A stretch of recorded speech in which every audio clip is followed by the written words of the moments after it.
Centro Cristiano Amigos. Muy bien. ¿Cuántos están listos para recibir la palabra de Dios?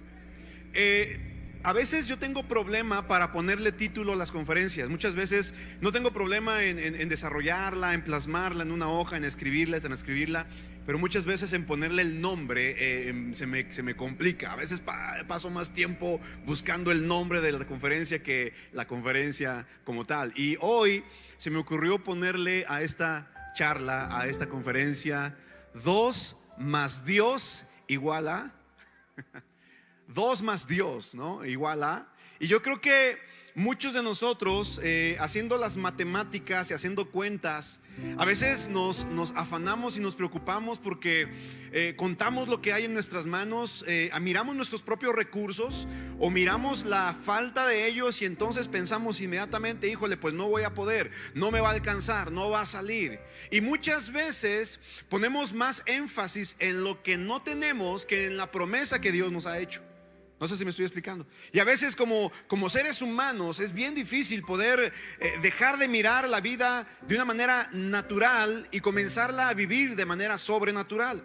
Yo quiero que tú entiendas una cosa: tú eres un ser espiritual viviendo cosas naturales, no al revés. No eres un ser natural viviendo cosas espirituales. El problema es que mucha gente no entiende este concepto y piensa que su vida, la vida natural que tiene en esta tierra, es más importante que su vida eterna o que su vida espiritual.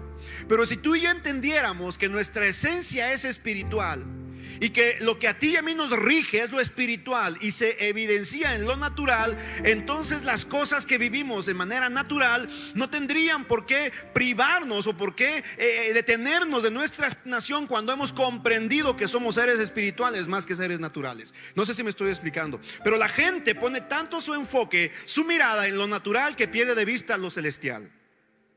Y por eso muchas veces nos acondicionamos, nos acomodamos a la naturaleza o a la situación de la naturaleza, en donde lo normal de 2 más 2 son 4. Pero cuando tú y yo somos seres espirituales y dependemos de Dios, entonces 2 más Dios es igual a multiplicación.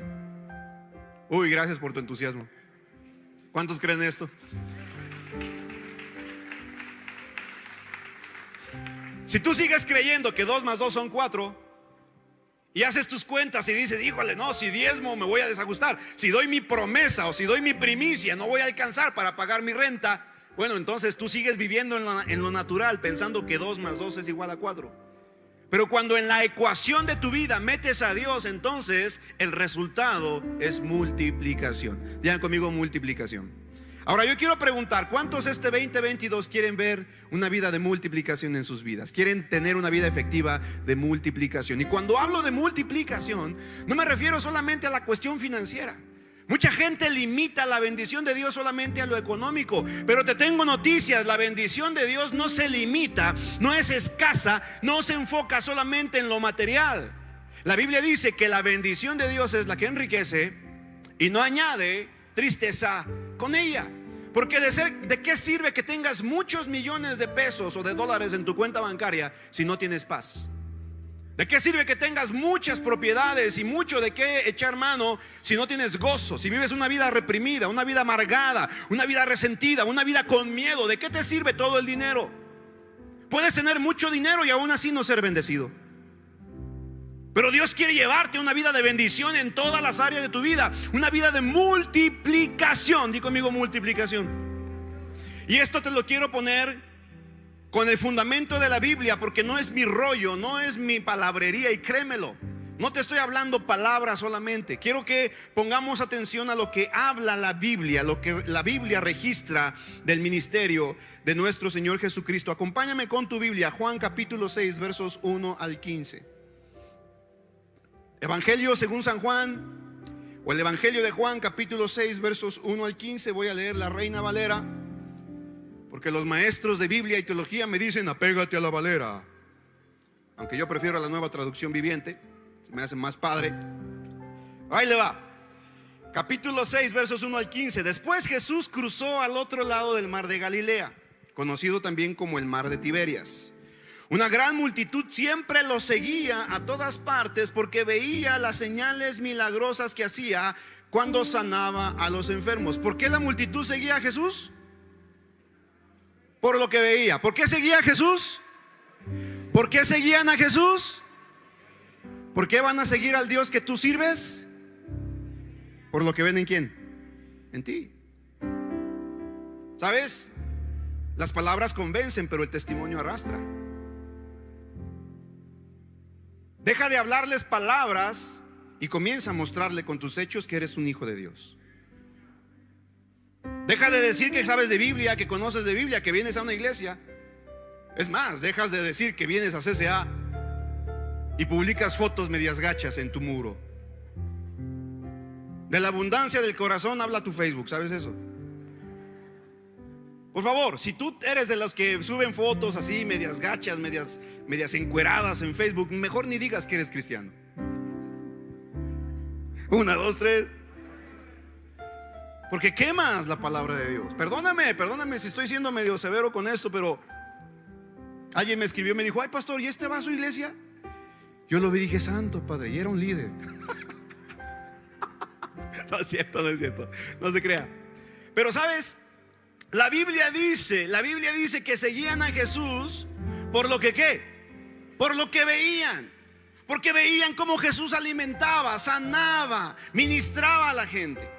La gente va a venir a la iglesia en la medida en que vean nuestro amor, cómo los amamos, cómo los servimos, cómo los atendemos. No en cuánto sabemos, wow, cuánta teología, cuánta revelación, cuánta iluminación. Déjame decirte que tu teología, tu revelación y tu iluminación no van a impresionar a nadie. Lo que va a alcanzar el corazón de la gente que está perdida es tu amor, es tu compasión, es tu gracia, es tu misericordia. Cómo los amas, cómo los sirves, cómo los atiendes, cómo les extiendes tu mano. Eso será lo que los atraiga a Jesucristo. No cuántos textos te recitas de memoria de la Biblia.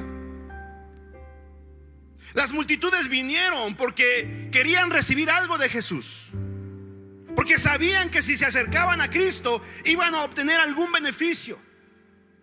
Una gran multitud siempre lo seguía a todas partes porque veía las señales milagrosas que hacía cuando sanaba enfermos.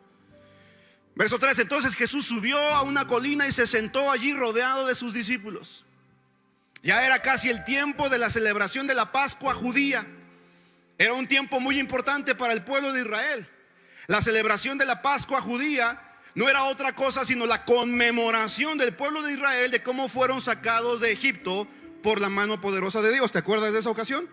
Cómo Dios los rescató de Egipto con señales, milagros, con maravillas y prodigios, partiendo el mar rojo, convirtiendo el río en sangre, una plaga de piojos, de ranas, de moscas. ¿Te acuerdas todo eso? Bueno, pues esto era la celebración de la Pascua, el día que el pueblo de Israel salió de Egipto. Era una celebración muy importante. Y dice que entonces era casi el tiempo de la Pascua judía.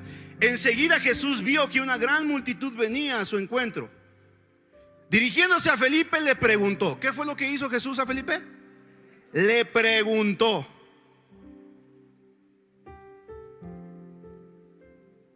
¿dónde podemos comprar pan para alimentar a toda esta gente? Lo estaba poniendo a prueba. Verso 6: porque Jesús ya sabía lo que iba a hacer. Escúchame, cada vez que Dios te pregunta algo, no es porque Él no sepa la respuesta, sino porque te la quiere revelar a ti. Cada vez que Dios te pregunta algo, no es porque Él no sepa, pero muchas veces nos pregunta porque nosotros no nos hemos dado cuenta. Y a veces te pregunta cosas para que tú te des cuenta de lo que hay en tu corazón. ¿Te acuerdas cuando Jesús le preguntó a Pedro: Pedro, ¿me amas? 3 veces, ¿verdad? 3 veces le preguntó: Pedro, ¿me amas? ¿Y qué le dijo las 3 veces? Apacienta mis corderos. Qué interesante, ¿verdad? Que Jesús le contesta a Pedro si le amaba. Pedro responde 3 veces que sí, y después las mismas 3 veces lo niega. ¿Te acuerdas? Antes de que cante el gallo, 3 veces me habrás ¿qué? Pero ¿qué crees que pasa con Pedro? Pedro se arrepiente, le pide perdón al Señor por haberlo negado, y poco tiempo después, en el día de Pentecostés, 3,000 almas en la primera predicación de la iglesia cristiana, 3,000 personas se convierten a Cristo. ¿Qué significa esto? Que tus fracasos, por muy grandes que sean, cuando pides perdón y te arrepientes, esos fracasos Dios los puede convertir en éxitos, en victorias mayores de lo que representó tu fracaso.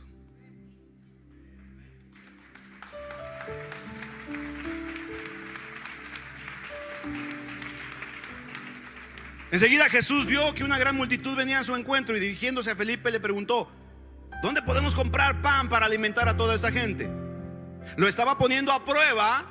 Siempre que Dios te pregunta algo es para ponerte a prueba, porque Jesús ya sabía lo que iba a hacer. Felipe contestó: aunque trabajáramos meses enteros, no tendríamos el dinero suficiente para alimentar a toda esta gente. Entonces habló Andrés, el hermano de Simón Pedro, verso 8. Verso 9: aquí hay un muchachito que tiene 5 panes de cebada y 2 pescados. Pobre muchacho, ese día los discípulos le tumbaron su lonche. Pero ¿de qué sirven ante esta enorme multitud?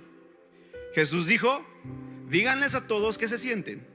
Así que todos se sentaron sobre la hierba en las laderas. Solo contando a los hombres sumaban alrededor de 5,000 personas. Recuérdate que en ese tiempo las mujeres no contaban. Perdóname, no somos misóginos ni machistas, pero en la cultura judía solamente contaban a los hombres.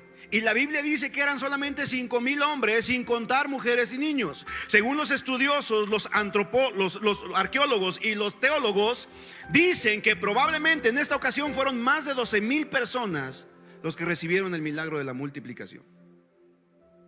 Más de 12,000 personas. Pero la Biblia solamente registra que eran 5,000 hombres. Luego Jesús tomó los panes, dio gracias a Dios y los distribuyó entre la gente. Después hizo lo mismo con los pescados. Y todos comieron ¿cuánto? Todos comieron ¿cuánto? Hasta decir panza llena, corazón contento.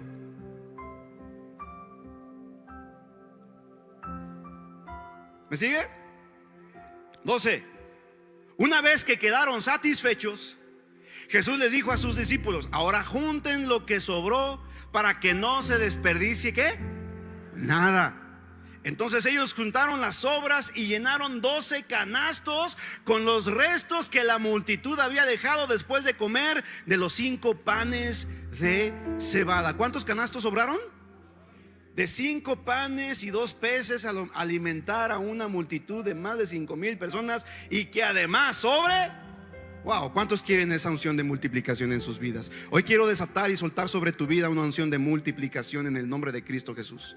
En la medida en que tú seas obediente y entendido a la palabra de Dios, esa unción de multiplicación fluirá a través de tu vida en el nombre de Jesucristo. ¿Cuántos pueden decir amén? La gente, al ver la señal milagrosa que Jesús había hecho, exclamó: no hay duda que es el profeta que esperábamos. Cuando Jesús vio que estaban dispuestos a hacerlo rey a la fuerza, se escabulló hacia las colinas él solo. Este pasaje de la escritura me gusta porque es uno de los pocos pasajes en la Biblia que los 4 evangelios lo registran. Si bien Mateo, Marcos y Lucas registran el mismo acontecimiento, Juan lo hace desde una perspectiva totalmente diferente. Los primeros 3 evangelios de la Biblia, Mateo, Marcos y Lucas, son denominados los evangelios sinópticos. ¿Qué significa esto de evangelios sinópticos? Bueno, significa que es el mismo acontecimiento visto desde 3 puntos diferentes de vista, o desde 3 posiciones. Por ejemplo, si en este momento yo digo: wow, pues hoy domingo 16, o estamos a 16 o a 15. Hoy domingo 16 de enero la iglesia estuvo casi llena a pesar de la pandemia. Pero a lo mejor tú desde tu lugar, a lo mejor allá arriba dices: bueno, pues no, yo nada más vi a un hombre predicando y a unos cuantos enfrente. Estás en el mismo lugar, en el mismo espacio, pero una perspectiva totalmente diferente. Eso se llama, o eso significa, los evangelios sinópticos. Entonces, esta historia está registrada en los 4 evangelios, en los 3 sinópticos y en este evangelio universal. Ahora, el evangelio del apóstol Juan es un evangelio que fue escrito mucho después que los otros 3 evangelios. Y la mente de Juan al escribir el evangelio, su evangelio, fue hacia una perspectiva de iglesia. Juan escribió el evangelio para la iglesia, porque en el tiempo en que Juan escribió su evangelio, la iglesia ya estaba formada. ¿Está conmigo o no? Entonces, cuando se escribe el evangelio de Mateo tuvo una perspectiva o una visión hacia los judíos. El evangelio de Marcos tuvo una perspectiva o una visión hacia la ciudadanía romana, pero el evangelio de Lucas tenía una percepción más amplia y estaba más dirigido hacia los griegos.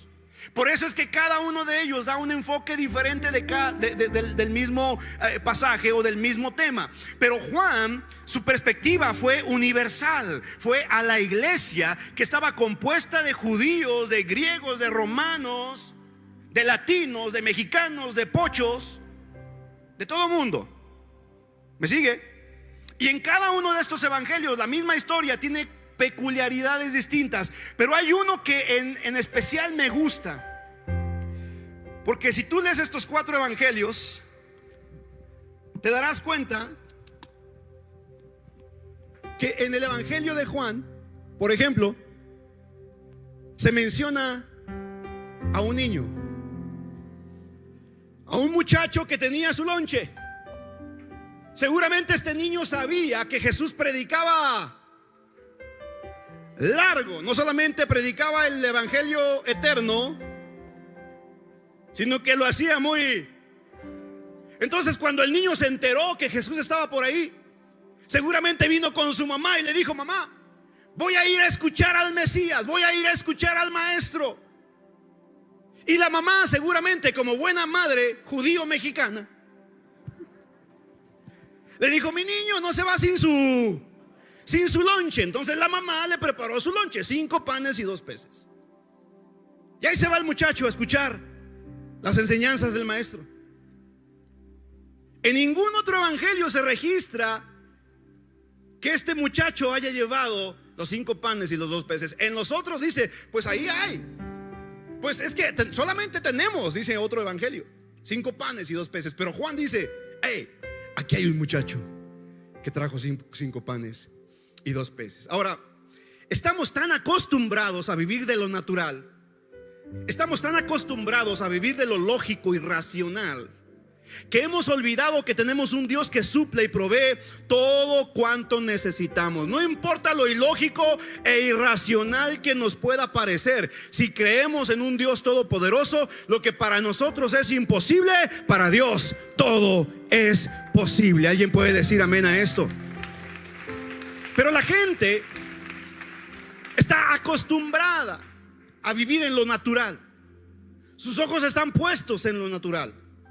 Nuestros ojos están tan enfocados en esta vida y no nos hemos habituado, o más bien nos hemos habituado a las condiciones de esta tierra, que perdemos de vista que nuestra provisión y nuestra protección vienen de Dios.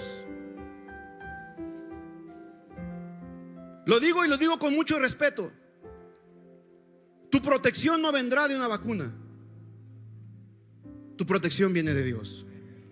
No te estoy diciendo que no te vacunes, ojo con esto, porque no quiero que digan: ay, el pastor dijo que no me vacunara. No. Cada quien su religión, cada quien su fe. Lo que te estoy diciendo es que no pongas tu esperanza en la vacuna.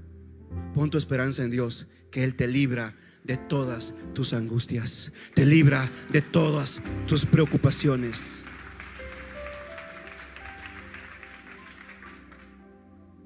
Si te puedes vacunar, hazlo. Si encuentras lugar, regístrate y regístrame.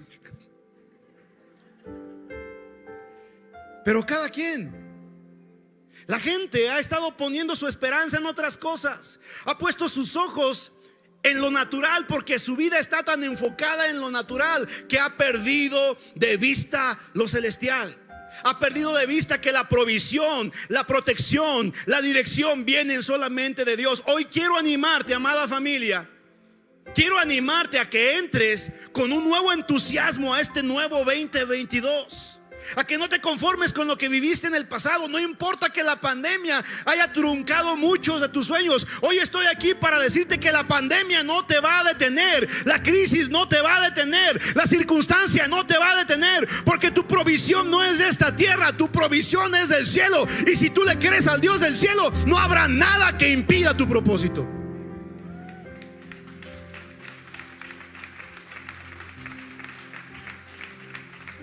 Pero el problema, amados, es que nos hemos concentrado tanto en esta vida. Quiero quiero animarte a que entres este 2022 con un enfoque en lo eterno, sabiendo que las matemáticas de Dios no son las matemáticas del hombre. Y si para ti 2 más 2 es igual a 4, para mí 2 más Dios es igual a multiplicación. Y no te hablo solamente por hablar. No es palabrería, Susi. Tengo 20 años sirviendo al Señor de tiempo completo. 16 años de pastor en esta iglesia y 4 años de pastor antes, pastor asistente en otra iglesia. Y te puedo decir que en estos 20 años Dios ha sido fiel. No he dejado de comer, no he dejado de vestir. Se nota que no dejo de comer, ¿verdad? Por más que intento hacer el esfuerzo, y hasta 5 veces al día me dan ganas de comer. Y sabes, en estos 20 años yo tengo que decirte, Dios ha sido bueno. Si bien no tengo lujos, no soy rico, no tengo una grande cuenta en el banco, pero sabes, ni a mí ni a mi familia nos falta nada, porque hemos creído que nuestra provisión viene de lo alto.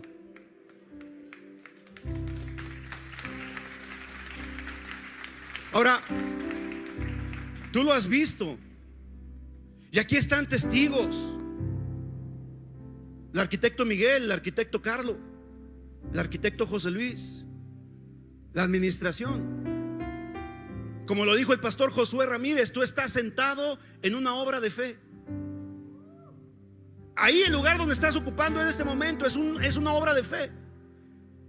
Porque en medio de la pandemia, sin reuniones, sin ofrendas, sin diezmo, sin permiso para reunirnos, logramos demoler este edificio y hacer uno nuevo. No había dinero, no había recursos, no había manera, pero teníamos fe. Y te tengo noticias: si tienes fe, lo tienes todo. No necesitas más que activar la fe que Dios ha puesto en tu vida. Pero deja de ver lo natural, deja de ver lo que estás ahorita experimentando. Deja de creer que lo natural es lo normal, cuando Dios tiene cosas sobrenaturales para tu vida. Dios tiene cosas maravillosas para tu vida. No te acomodes a lo natural, mira lo sobrenatural. Ahora, quiero ayudarte a entender el enfoque correcto de la vida, porque aquí radica todo el problema, amados. No tener un enfoque correcto de la vida nos va a meter en un montón de broncas. Te dije la semana pasada, ¿te acuerdas? O eres perla en un collar o eslabón en una cadena. ¿Cuántos recuerdan la prédica de la semana pasada? ¿Cuántos no vieron la prédica de la semana pasada? Chútatela, está en Facebook o en YouTube. Pero tú no estás puesto, no fuiste puesto en esta tierra para verte bien, sino para hacer el bien. Hay mucha gente que piensa que está aquí solamente para verse bien, pero ese no es el propósito de Dios para tu vida. No estás aquí para verte bien. ¿Tú crees que a Dios le preocupa si te ves bien o te ves mal? Por supuesto que no. No estás aquí para verte bien, sino para hacer el bien. Y cuando tu enfoque de esta vida es el correcto, entonces prepárate para recibir todos los recursos celestiales para que tu vida pueda llegar a su propósito. ¿Cuál es el enfoque correcto de la vida? Mira, en este pasaje encontramos, y en la Biblia encontramos, que Jesús vino a la tierra como un hombre, pero Él es Dios. Vino como hombre sin dejar de ser Dios. Jesucristo, en su divinidad y en su naturaleza divina, Él entró a la escena de la humanidad como un ser humano. Se hizo carne, se hizo hombre, padeció, sufrió, tuvo hambre, tuvo sed, tuvo sueño, tuvo ganas de ir al baño, tuvo las mismas necesidades que el ser humano experimentó, sin dejar de ser Dios. Jesucristo nunca dejó de ser Dios, nunca dejará de ser Dios, nunca ha dejado de ser Dios. Pero la Biblia enseña en Filipenses capítulo 2, versos 5 al 8. El apóstol Pablo le escribe a la iglesia en Filipos y le dice: haya pues en vosotros el mismo sentir, el cual también hubo en Cristo Jesús, quien no escatimó el ser igual a Dios como cosa a que aferrarse, sino que se despojó de su gloria y se humilló, haciéndose obediente. Y haciéndose obediente, dice que se humilló hasta la muerte y muerte de cruz. Jesucristo se humilló 2 veces. Siendo Dios, se humilló para ser igual a un hombre. Y siendo hombre, se humilló para morir como el más vil y peor de los pecadores, para redimirte a ti, para salvarte a ti y salvarme a mí.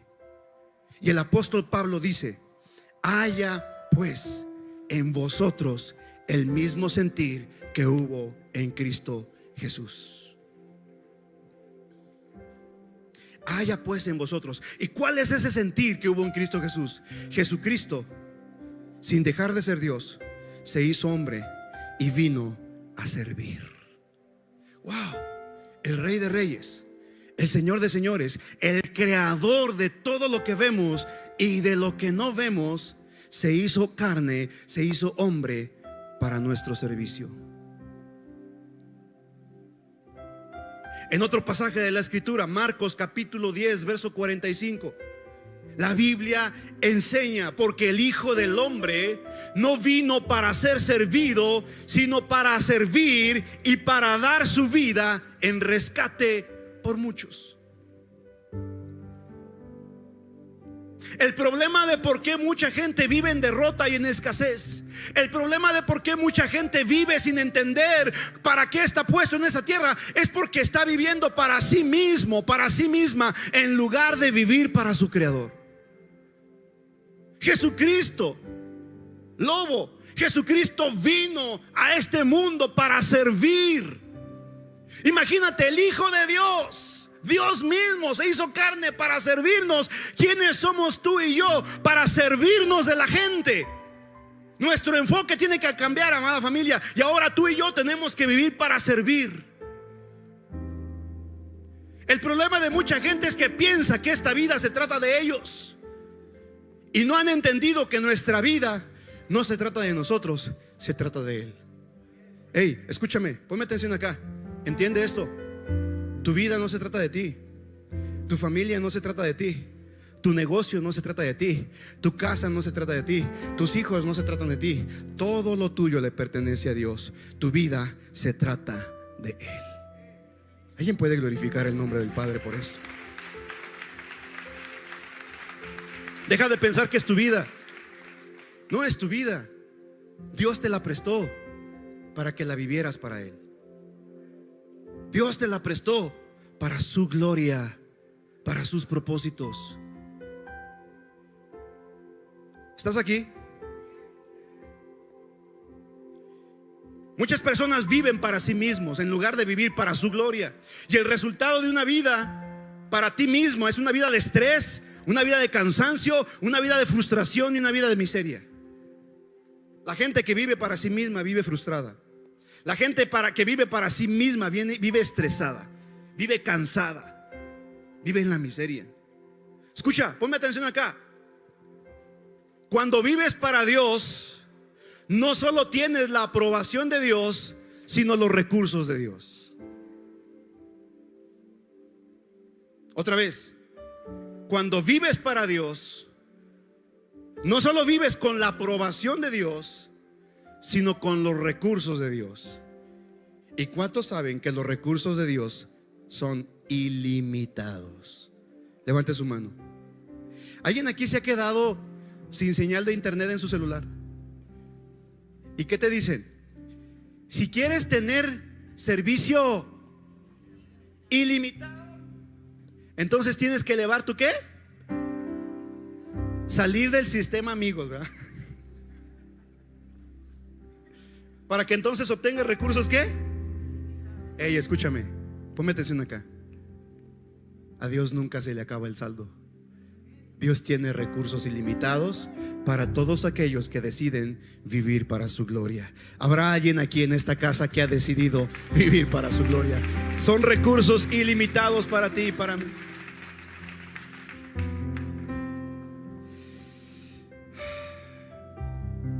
Mira, verso 6.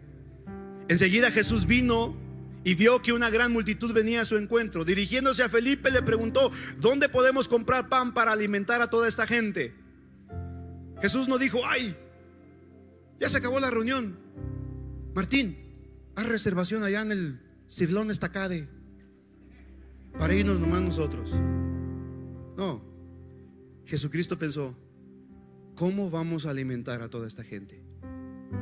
Escúchame, te estoy hablando del enfoque correcto de la vida, el enfoque correcto de la vida. Escucha, póngate una acá, allá arriba, los de internet. Hey, no le cambie, ya estabas a punto de cambiarle. A ver, otra prédica. No, las demás están interesantes, pero después las ves. Chútate esta primero. Escucha, cuando tu atención está centrada en satisfacer las necesidades de los demás, Dios se encarga de satisfacer tus propias necesidades.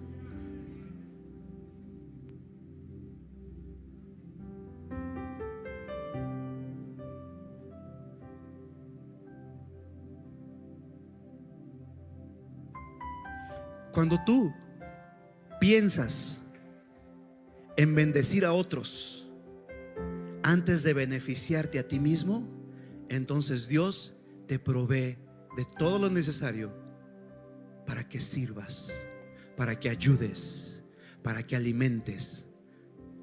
No sé si me estoy explicando. Dejemos de vivir para satisfacernos a nosotros mismos, amada familia. Multimedia, préndanme las luces debajo de mezanín, por favor, porque creo que están en penumbras ahí y no alcanzan a leer su Biblia algunos. Gracias, chicos.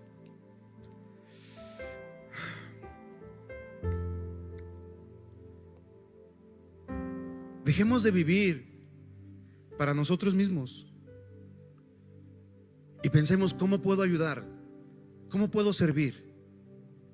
¿Cómo puedo extender mi mano para que más personas reciban la bendición que Dios me ha dado? Cuando tu atención está centrada en satisfacer las necesidades de los demás, Dios se encarga de satisfacer tus propias necesidades. Ahora, pasos para la multiplicación de Dios en tu vida. ¿Cuántos desean conocer estos pasos? Ay, gracias por su entusiasmo. Pónganse pie, ya nos vamos. Voy a dar los pasos el miércoles, mejor, porque no le veo mucho interés a usted. ¿Cuántos quieren conocer los pasos? Arriba, ¿no? A ver, levante su mano. Pues no lo veo. Ok, todo el mundo. Pasos para la multiplicación de Dios en tu vida. ¿Cuáles son esos pasos según este pasaje de Juan capítulo 6? En primer lugar, vemos a Jesús no solo predicando y sanando enfermos, sino también alimentando a las multitudes. Descubrimos lo que hay en el corazón de Dios, en este caso en el corazón de Jesucristo, por las almas. La Biblia dice que cuando Jesucristo vio a las multitudes, sintió compasión. ¿Qué sintió? Compasión. La compasión es diferente a la lástima. La lástima te lleva a decir: ay, pobrecito. Pero la compasión te lleva a decir: ok, ¿qué puedo hacer para ayudarle? Mientras que la lástima te lleva a decir: ay, pues ni modo, en la vida que le tocó vivir. La compasión te lleva a: ok, ¿qué puedo hacer para ayudar en este problema? No sé si me estoy explicando. ¿Estás conmigo? Entonces, la compasión de verlos como ovejas sin pastor no solo lo movió a sentir tristeza, sino que lo movió a darles de comer. Mateo capítulo 14, verso 14, habla el mismo pasaje, el mismo acontecimiento, pero desde la perspectiva de Mateo. Y dice la Biblia que Jesús dijo, al ver a las multitudes sintió compasión. En Lucas se agrega, dice, y vio a las multitudes y sintió compasión por ellas porque estaban como ovejas que no tenían pastor. La compasión no solo te hace sentir algo, sino hacer algo.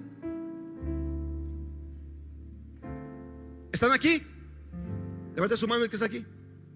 Entonces, la compasión no solamente te lleva a sentir, sino a hacer. Ahora, escucha. Una persona compasiva es una persona bendecida. Otra vez. Una persona compasiva es una persona bendecida, porque la compasión por ayudar a otros te abrirá el cielo con los recursos necesarios para que les puedas ayudar.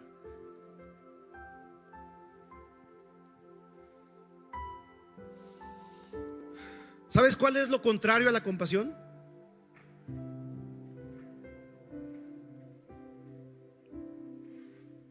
Digan conmigo: egoísmo.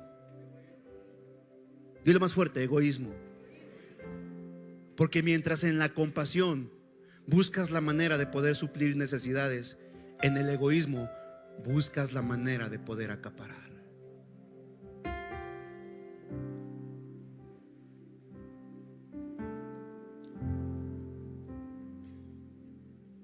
La compasión está ligada al amor, porque quien ama siente compasión, y quien no ama no se compadece de nadie. Tu silencio me tranquiliza. ¿Estamos aprendiendo algo? Ok, ahora, en este pasaje encontramos 3 principios para una vida de multiplicación, y estoy seguro que si los aprendes, los aplicas, los vives, te van a ayudar y vas a ver una vida de multiplicación para ayudar a otros. Ojo con esto, no es lo que yo creo ni lo que yo opino, es lo que dice la Biblia. Y puede que no estés tan de acuerdo conmigo en lo que voy a decir, pero con todo respeto te lo digo, no me importa. No tienes que estar de acuerdo conmigo, tienes que estar de acuerdo con la palabra de Dios. Y si lo que Dios dice es su verdad y es su palabra, entonces tú y yo nos vamos a sujetar a esa verdad. ¿Cuántos están listos para escuchar esto? Uy, gracias por su entusiasmo. Vámonos ya. ¿Cuántos quieren escuchar esto? A ver, quiero ver la mano de la gente arriba. Ok, ahí le va. Número 1. El primer principio para una vida de multiplicación se llama sacrificio.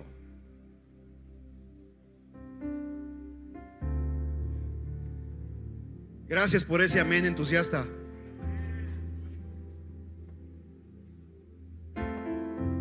¿Cómo se llama? Ahora, hablar de sacrificio en una sociedad tan acostumbrada al mayor beneficio con el menor esfuerzo es bien riesgoso. ¿Cierto o no? Nada más con ver los anuncios publicitarios. ¿Quieres adelgazar y ponerte como una Barbie?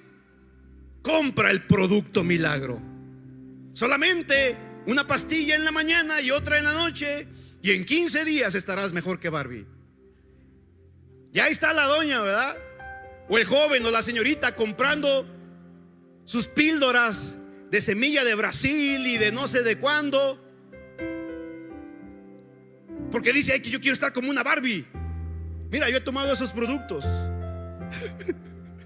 y en lugar de estar como Barbie, estoy como Barney.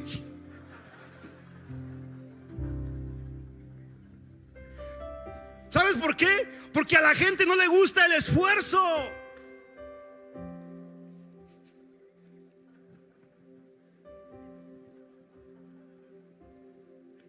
Me hacen reír, muchachos. Lo que la gente menos quiere es ¿qué? Esforzarse. Todo lo quieren rápido, todo lo quieren así, ¿cierto o no? ¿Cierto o no? A ver, no me diga que no.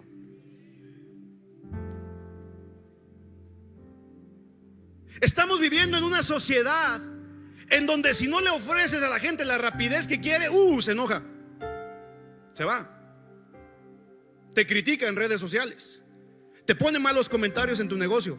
Uy, pésima atención. Estuvimos esperando más de 5 minutos. ¿Cuántos saben que lo que estoy diciendo es la verdad? Levante su mano, honestamente hablando.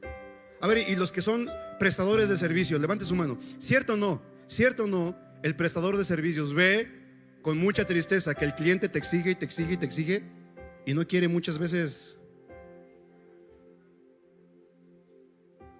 Buscan el mayor con el menor. Escucha esto. Acá, todos acá, no se me distraigan. Sin sacrificio no hay beneficio. Pastor, pero ya el sacrificio fue hecho en la cruz del Calvario. Ya no tengo que hacer yo ningún sacrificio, ya fue hecho. Consumado es. Aguanta. No te azotes que hay chayotes. Ese sacrificio fue por tu salvación, no por tu madurez. 1, 2, 3. 1, 2, 3.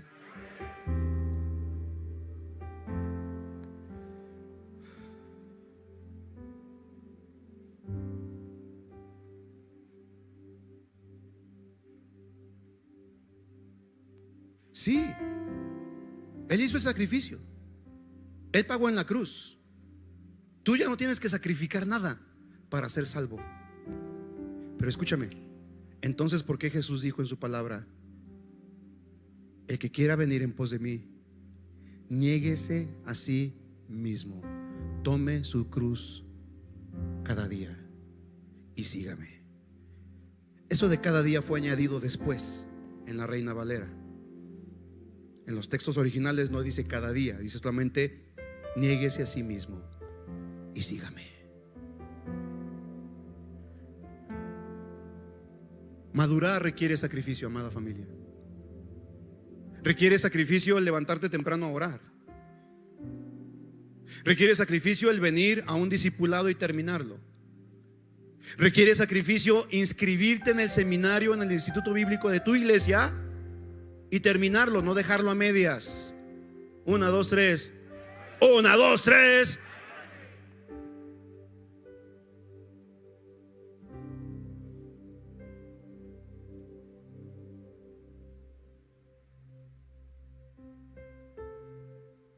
Queremos el beneficio de la multiplicación y que Dios nos prospere. ¿Cuántos? Levante su mano, levante su mano. Ah, pero son bien codos en sus diezmos y ofrendas. No lo digo yo, amada familia. O sea, yo le dije, si usted tiene bronca con lo que yo opino, está bien, pero lo dice la Biblia. Lo dice la Biblia, no lo digo yo. Queremos el beneficio sin el sacrificio. ¿Dónde la viste? Ahora, ¿cuántos quieren una vida de multiplicación? Levante su mano. ¿Cuántos desean experimentar una vida de multiplicación y poder? Lo primero es que tienes que estar dispuesto a sacrificar algo. No estoy hablando de salvación, eso ya está hecho. Hazlo a un lado, no te claves en eso. Tú ya, si has puesto tu fe y tu confianza en Jesucristo como Señor y Salvador, tú ya eres salvo. Pero la salvación es apenas el primer peldaño de toda la vida que Dios tiene para tu vida. No te conformes solamente con ser salvo, cuando tú puedes vivir una vida de poder y de gloria en la tierra. Pero para eso se requiere. Mira, de entre más de 5,000 personas, solo uno iba preparado para el encuentro con Jesús, y ese uno era un niño. Seguramente la mamá lo mandó con su lonche. Ahí te va mi niño, 5 panes y 2 peces para que no pase hambre. Seguramente este niño estaba medio chombi, ¿verdad? Pues oye, 5 panes y 2 peces para un niño. O iba a una peregrinación muy larga. O se parecía como a quien le habla en este momento.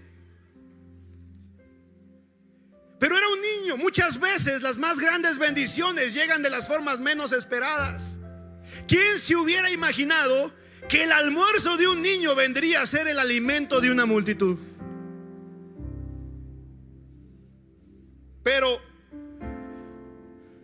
vean conmigo, pero para que hubiera sido esto posible, el niño tuvo que estar dispuesto a entregar, a sacrificar, a renunciar a su propio beneficio.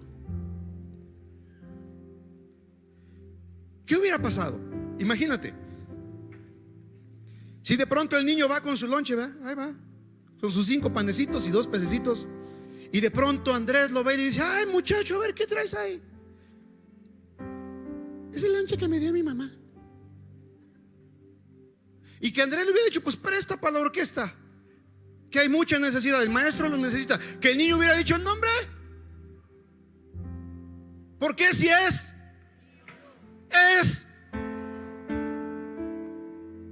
¿Por qué no trajiste el tuyo? Patito no tiene hambre, decían en la secundaria, ¿te acuerdas? No, yo creo que yo era de ese tiempo, Martín, tú no, ¿verdad? ¿Qué hubiera pasado si el niño dice no y no entrega su lonche?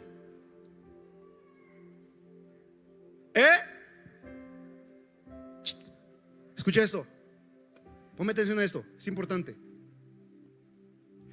¿Cuánto llevaba el niño para su lonche? ¿Qué era? ¿Cuánto recogieron al final?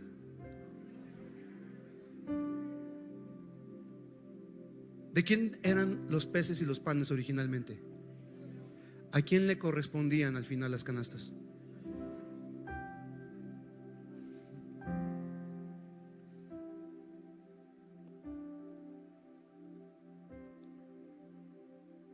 La mamá lo mandó con una mochilita con 5 panes y 2 peces. Y al final de la campaña le tuvo que mandar un WhatsApp a su mamá: mamá, consíguete la camioneta del tío, porque ¿dónde voy a echar 12 cestas llenas de comida?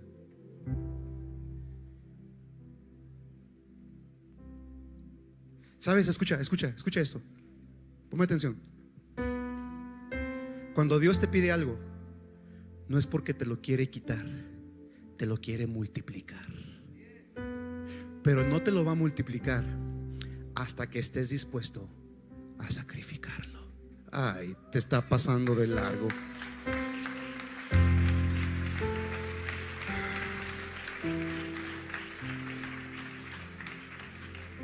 Ahora, ¿cuántos quieren ver la multiplicación en su vida?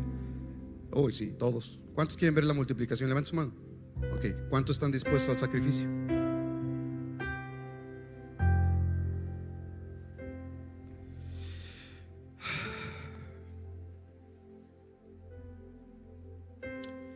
El problema de muchos hoy en día es que no estamos dispuestos a renunciar a lo nuestro. Somos una sociedad tan egoísta que queremos aferrarnos a lo poco que tenemos en lugar de entregar lo poco en las manos de Dios. Y ya te lo dije, cuando Dios te pide algo no es porque te lo quiere quitar, sino porque te lo quiere multiplicar. Pero primero tenemos que estar dispuestos a renunciar a ello. Una y otra vez en la Biblia encontramos cómo un sacrificio produjo un beneficio. Digan conmigo, un sacrificio, no, dígalo fuerte, con ganas, un sacrificio produjo un beneficio. Vemos el sacrificio de Abraham. ¿Te acuerdas que Dios le pidió a Abraham y le dijo: dame aquí a tu hijo, tu único, el que amas? Si Abraham no estuviera dispuesto, no hubiera estado dispuesto a sacrificar a Isaac, Dios no le hubiera bendecido con la nación que ahora es. El sacrificio que Abraham estuvo dispuesto a hacer trajo como beneficio que a partir de Abraham, su familia, y ahora Jesucristo, que es descendiente de Abraham, por medio de Jesús somos tú y yo bendecidos.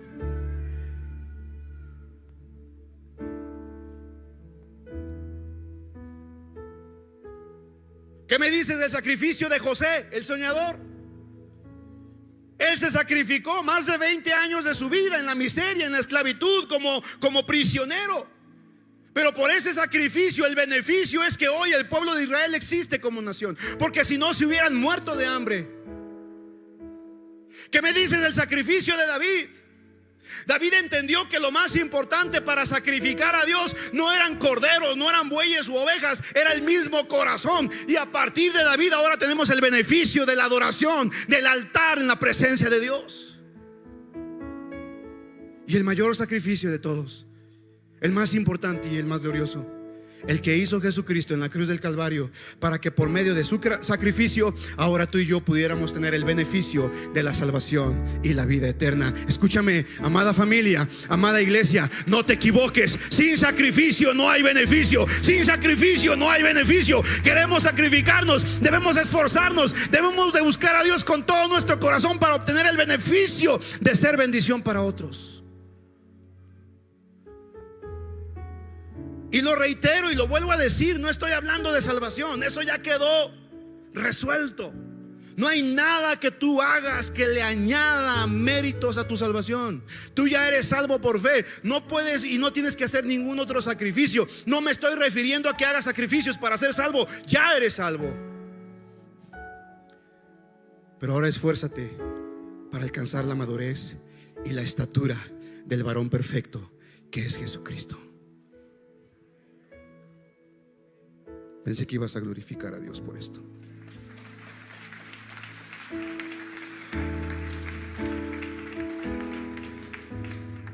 Primer punto entonces, el sacrificio. ¿Cuántos quieren una vida de multiplicación? Pregunté. A ver, levante su mano, ¿cuántos? Ok. Segundo principio. Lo segundo la bendición de Dios. ¿La bendición de quién? Verso 11, capítulo 6 de Juan. Jesús luego tomó los panes y dio gracias a Dios y los distribuyó entre la gente. Después hizo lo mismo con los pescados y todos comieron cuanto quisieron. Escucha. Jesús tomó lo que le pusieron en sus manos y lo bendijo. ¿Y lo qué? ¿Y lo qué? ¿Qué estás poniendo en las manos de Dios?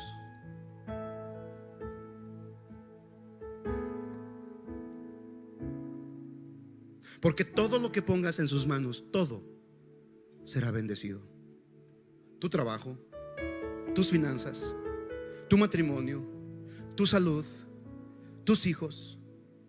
Mira, yo como quisiera poder bendecirte físicamente todos los días y poder estar contigo, pero yo tengo un límite. Me esfuerzo por mandarte los audios todos los días y algunos me reclaman: pastor, hoy no hubo audios. Y pues no supiste que la noche anterior estuve ministrando y estuve atendiendo gente o haciendo otras cosas. Soy un ser humano, tengo fallas, pero oro por ustedes todos los días. En esta iglesia Dios nos ha despertado a la oración increíble. Todos los días, 7 de la mañana, los hombres están orando, las mujeres están orando, y en todo momento oramos por ti. Escúchame, no necesitas que un pastor te bendiga cuando has recibido la bendición del Padre. Pero para que Dios te bendiga, necesitas poner todo en manos de Dios. Yo te pregunto, ¿qué estás poniendo en sus manos? Cada vez que tú das diezmos y ofrendas, y como el próximo 30 que traeremos nuestras primicias, cuando tú entregas al Señor esa parte de tu vida, tú le estás poniendo eso en sus manos. Y sabes, necesitas tener la fe, la certeza y la confianza de que lo que has puesto en manos de Dios será bendecido y multiplicado.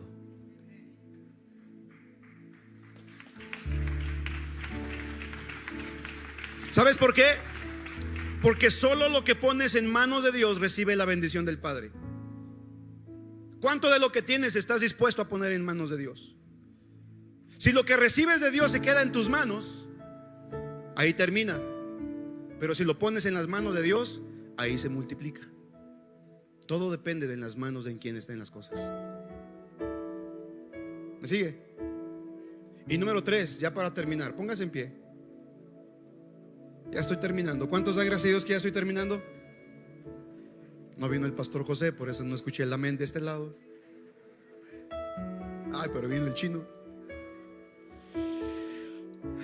Número 3, pasos para una vida de multiplicación de acuerdo a la palabra de Dios. En primer lugar dijimos que ¿qué? Sacrificio. ¿Qué dijimos? Sacrificio. Número 2, el segundo, la bendición de Dios. Y número 3, bien importante, escucha, la obediencia.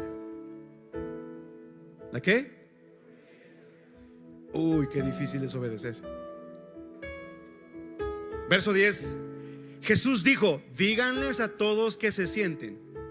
Así que todos se sentaron sobre la hierba en las laderas, solo contando a los hombres, sumando alrededor de 5,000. Verso 12. Una vez que quedaron satisfechos, Jesús les dijo a sus discípulos: ahora junten lo que sobró para que no se desperdicie nada. Entonces ellos juntaron las sobras y llenaron 12 canastos con los restos de la multitud que la multitud había dejado después de comer de los 5 panes de cebada. Mira, a lo mejor tú dices: sí, pastor, yo hago el primer punto muy bien, me sacrifico, me esfuerzo, lo entrego todo. El segundo punto no me queda duda, todo lo pongo en manos de Dios. Sí, pero estás fallando en el tercer punto, que es la obediencia. Porque si no obedeces, aunque te sacrifiques y aunque pongas todo en manos de Dios, sin la obediencia no hay bendición.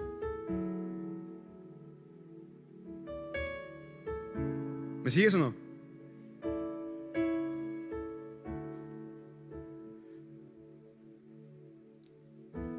Cuando Samuel iba a ungir al próximo rey de Israel,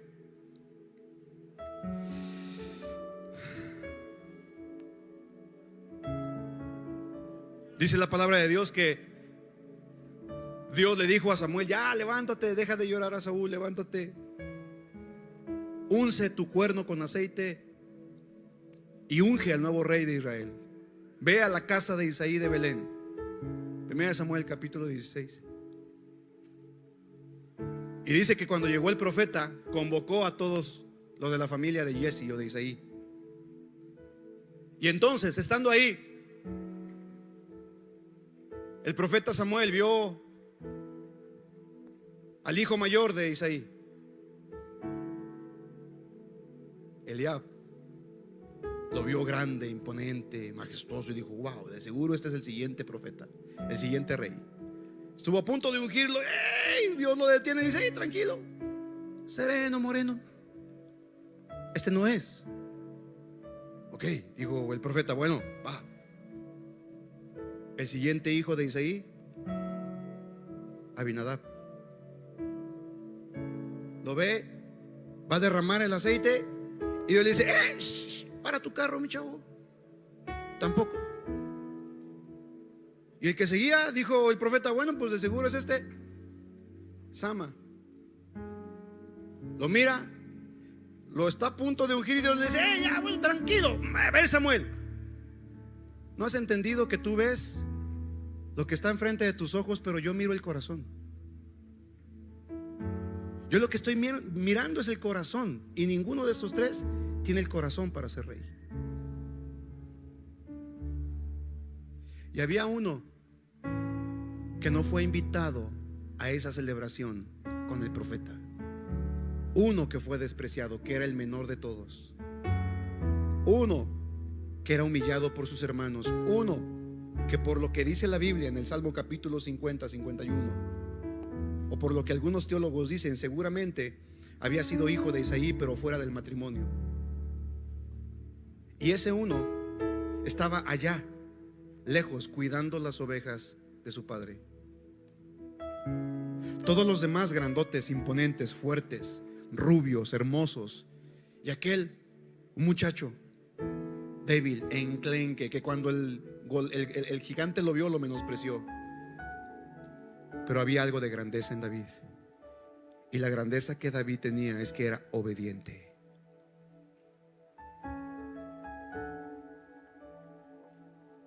Y por causa de su obediencia, Dios le honró con grandeza.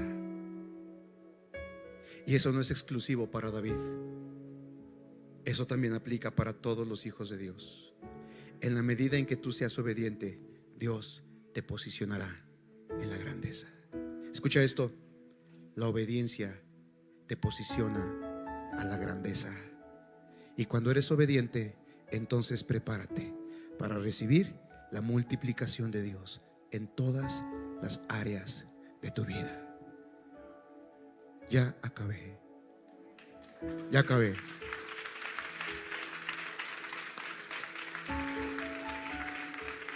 Tres pasos.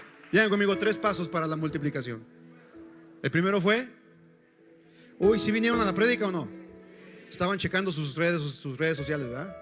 El primer paso fue ¿qué? El segundo fue ¿qué? ¿Y el tercero? Y acuérdate, sin sacrificio no hay beneficio. Pon todo en las manos de Dios y todo será bendecido. Y en la obediencia está la grandeza. De nada hubiera servido la multiplicación de los panes y los peces si los apóstoles no hubieran dado el primer paso. ¿Sabes en qué momento se empezaron a multiplicar los panes y los peces? No cuando Jesús oró. Ojo con esto. Ojo con esto. Porque a veces pensamos que la oración y ya. La oración es importante, pero no tiene que quedarse ahí.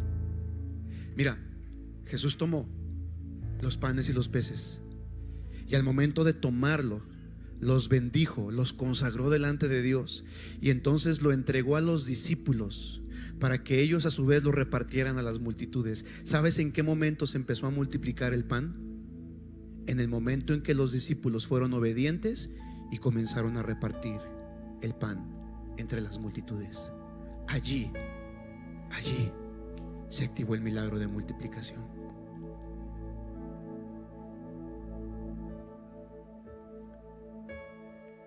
Fe sin obediencia es igual a religión.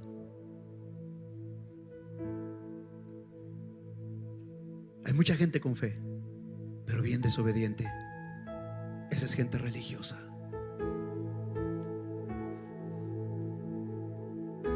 Obediencia sin fe es igual a fanatismo,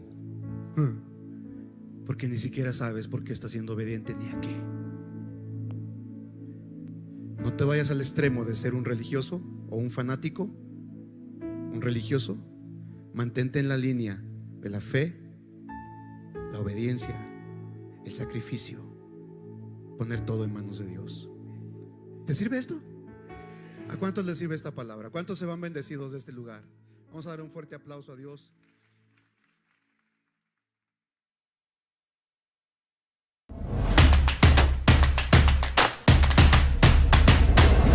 Centro Cristiano Amigos.